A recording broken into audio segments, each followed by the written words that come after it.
នរែងកំទុំអត់គុំនេយើងទាំងទ្វេខំប្រឹងធ្វើការកុំឲ្យអ្នកស្រុកថាអ្នកស្រុកថា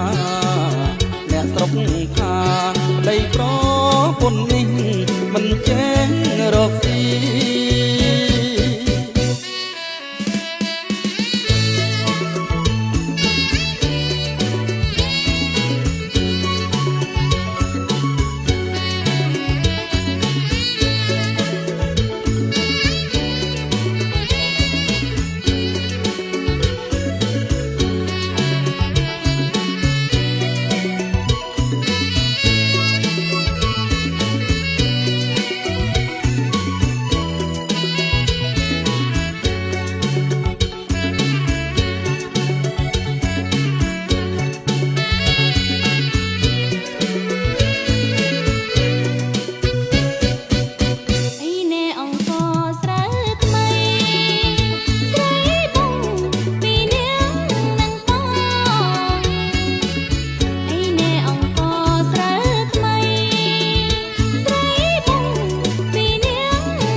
ស្រូវថ្មី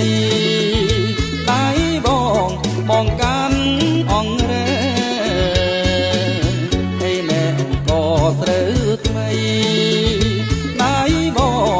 ងកាន់អង្រែអូនរែងបន្ទុកអត់ទុំនេយើងទាំងទ្វេខំប្រឹង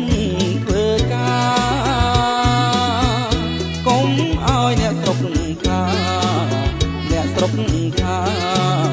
អ្នកស្រុកថាប្តីប្រពន្ធនេះមិនចេះរក